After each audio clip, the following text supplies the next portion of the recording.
Hey everybody, it's Jason Blaha here. Of course, my internet is out and will be out for at least a couple of days.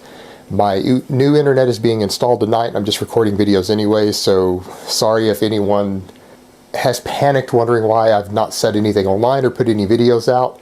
But my old internet provider, the router crashed early yesterday morning, the day before I'm having my new internet installed. And it's one of the reasons that I'm doing so is because their hardware sucks. The stuff breaks all the time. I have a lot of problems staying connected. So hopefully these videos will be up soon. Now, something that people are asking me about lately, because I seem to have a routine without a routine, and I've had people asking me, how can they do something like that? How can they balance their strength with their aesthetics? And it's very simple. If you want a routine without a routine, don't have scheduled days where you train. You come in and train any day that you want, and you train full body. So if you want to train 4 days a week, if that's what you feel like this week, train 4 days. If you want to train 5, 6, or 7, if your body feels recovered and you're able to handle it, come in and do so. Train your full body every time you go to the gym. That way it doesn't matter if you miss a day, because you just go right back into the routine where you left off. Now, a method like this is full auto regulation. You come in and you lift what you are able to lift on the day. Novices should avoid this type of training because they need a structured program. But once you've finished as a novice, you could do something like this. Now, what I would recommend as a basis is do all of your strength work first. And I would say in an average day, I would like to see someone do 5 basic movements: the barbell squat, the deadlift, the bench press, and if you can't stand bench press, you just hate it, then do weighted dips or do decline bench or something else.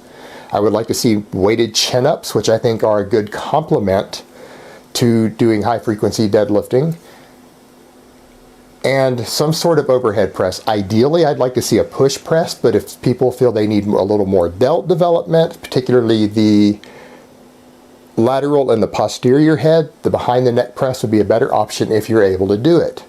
But those 5 basic movements will build your strength base. They will build your strength base up.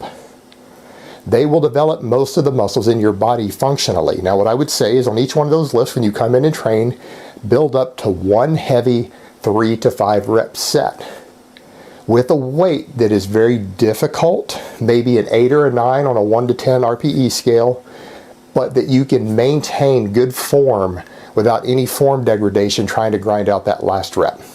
So one heavy work set of each of those, and you're probably going, well, that may not be enough. Yeah, one heavy work set will stimulate a decent amount of growth.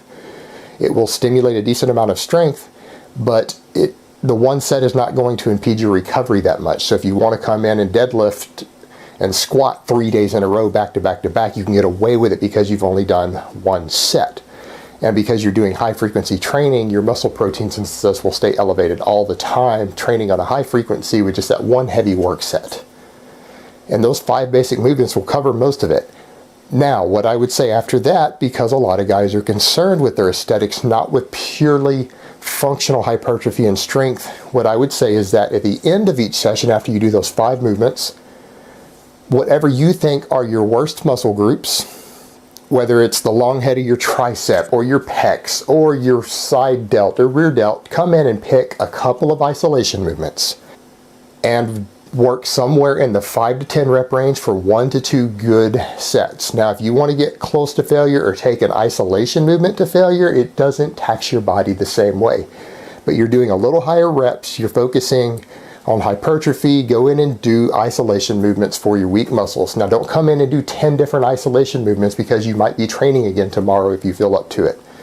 So just pick a couple of them, whatever body parts you think need the most work that day, at that moment, come in and do them. And you could do different ones the next day. If you feel that your side delts, your long head of your tricep, and your hamstrings are your 3 weakest muscle groups, you don't have to train all 3 every day. Pick 2 out of the 3.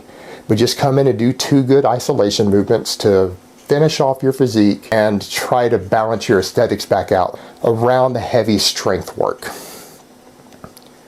And then on top of that, at the end of every session, I would recommend doing some sort of heavy core work like you guys see me do, either cable crunches or weighted crunches with plates or weighted planks. But train your abs and your core every single day also. And it's that easy. That is how I would use a full auto-regulated, non-routine to come in and take someone and get them very strong so that they're very powerful and strong and have functional strength, but still have what they would consider a relatively balanced aesthetic physique. And some people could train this way and still compete very successfully as a bodybuilder. It depends on how well they balance out that refinement and aesthetic work at the end versus whatever imbalances they're developing due to the primary heavy compound work. And it's really that simple. And that's really all I have to say on that today. I hope it has been informative, and I will talk to you next time. But let me give you guys a bicep shot first.